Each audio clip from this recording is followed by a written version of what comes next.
को नमस्कार। आप सभी का स्वागत है। आज इस वीडियो के द्वारा मैं साक्षी, जिन्हें गुड़िया भी कहते हैं, उन दोनों नामों से अलग अलग प्रश्न पूछे हैं और अपनी डेट ऑफ बर्थ भेजकर, जो करौली राजस्थान की रहने वाली हैं, उन्होंने प्रश्न किया है कि शादी कब होगी, पति कैसा होगा, वह टीचिंग की नौकरी लग सकती है या नहीं। इनके द्वारा बताए गए समय के अनुसार जो इनकी कुंडली बनती है वह वृश्चिक लग्न की कुंडली बनती है, जो आपके सामने है। ग्रह स्थिति इस प्रकार है कि चौथे भाव में केतु, पांचवें भाव में गुरु, छठे भाव में शनि चंद्रमा और नवम भाव में मंगल और दसम भाव में सूर्य बुध शुक्र राहु है। ये कुंडली की आपकी स्थिति है। देखिए, आपका जन्म वृश्चिक लग्न में हुआ है और भरणी नक्षत्र के पहले चरण में हुआ है। जन्म राशि आपकी मेष है और वर्तमान में आपको चंद्रमा में गुरु का अंतर चल रहा है महादशा के हिसाब से। कुंडली में कालसर्प योग भी बना हुआ है और अभी 29 मार्च 25 से अभी आपको, क्योंकि शनि यहाँ मीन राशि में आ गए हैं, तो आपके ऊपर शनि की 7.5 शुरू हुई है। लेकिन इसी शनि की 7.5 की वजह से आप चिंतित ना हो। ये शनि की 7.5 ही आपका विवाह कराएगी। देखिए, सूर्य दसम भाव में सुख रही हैं और दसम भाव में मंगल, दसम भाव में मंगल नीच के बैठे हुए हैं तथा छठे भाव में शनि नीच के हैं, चंद्रमा के साथ विष योग बना रहे हैं। और ये देखिए कि छठे का और चौथे 9वें भाव का, भाग्य स्थान का, आपस में अनन्य ग्रह परिवर्तन योग है। यानी कि मंगल के घर में चंद्रमा बैठे हुए हैं, चंद्रमा के घर में मंगल बैठे हुए हैं और दोनों ये नीच के हैं। सॉरी, शनि यहाँ पर नीच के हैं।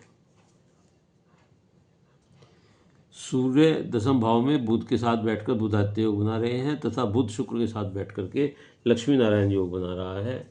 सूर्य राहु के साथ अंगार दोष भी बनाते हैं, पितृ दोष भी बनाते हैं।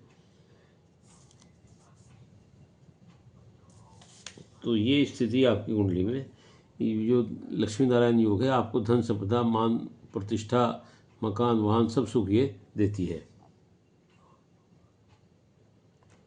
अब आप देखिए कि लग्नेश जो है छठे भाव का स्वामी भी है और भाग्य स्थान में नीच के होकर बैठे हुए हैं। यदि भाग्य स्थान में मंगल हो तो लग्नेश होगा, तो ऐसे लोगों का भाग्योदय 28/29 साल में होता है। अर्थात मैं समझता हूँ कि आपका विवाह और नौकरी के दोनों योग 28/29 साल में लगते हैं, हो जाएगा। और ऐसे लोगों का भाग्योदय भी विवाह के बाद होता है। सूर्य दसम में होने की वजह से ऐसा लगता है कि आपको सरकारी या अर्ध सरकारी नौकरी मिल सकती है। बृहस्पति जो है यहाँ पर बैठे हुए हैं, मूल त्रिकोण में बैठे हुए हैं और ये यहाँ पर बैठकर भाग्य स्थान को देख रहे हैं और आय के भाव को देख रहे हैं और लगन को देख रहे हैं। तो जैसा आपने कहा कि आप टीचिंग में इंटरेस्टेड हैं, तो आपको टीचिंग की जॉब भी मिल सकती है।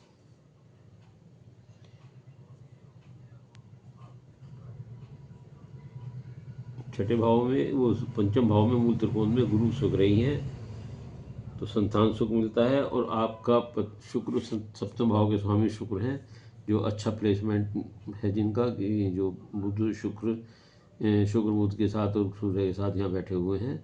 तो ऐसा लगता है कि आपके पति अच्छे सुंदर होंगे, शिक्षा पढ़े लिखे होंगे।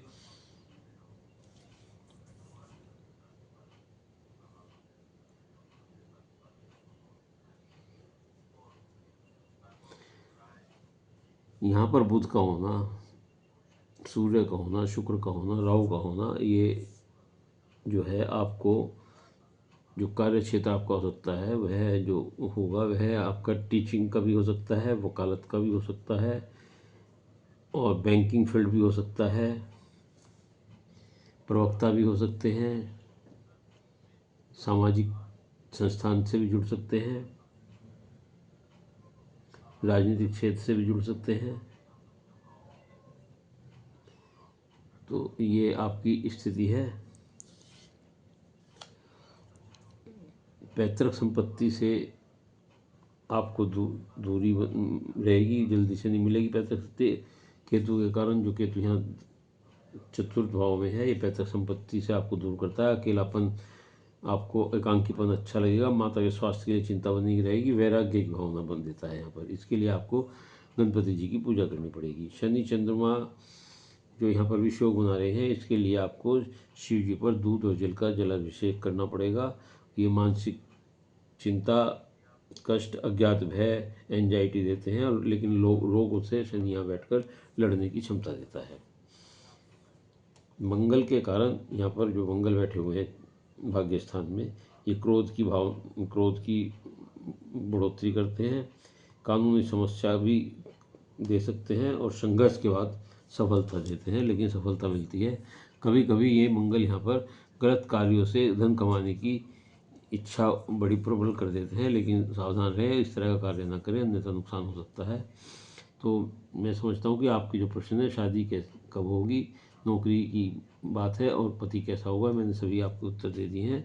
और इनमें होने वाले व्यवधान के लिए आपको जो मैंने बताया है कि गणपति जी की पूजा करें, काल सर्प के लिए और विषयोग के लिए आप शिव जी पर दूध व जल से अभिषेक करें, कोढ़ियों की मदद करें और कुत्ते को रोटी दें। यदि आप ये करेंगे तो आपके जो व्यवधान आ रहे हैं वो दूर होंगे, यथाशीघ्र कार्य होंगे। उम्मीद है आपको ये वीडियो अच्छी लगी होगी। यदि आपको वीडियो अच्छी लगी हो तो लाइक करिएगा, शेयर करिएगा, कमेंट्स बॉक्स में जाकर अपने विचार लिखिएगा। इसके अलावा यदि किसी और का कोई प्रश्न हो तो वह मेरे चैनल को सब्सक्राइब करते हुए अपना प्रश्न भेजते हुए अपनी डिटेल दें, मैं उसका उत्तर अवश्य दूंगा। उत्तर के लिए धैर्य से इंतजार करेंगे। धन्यवाद।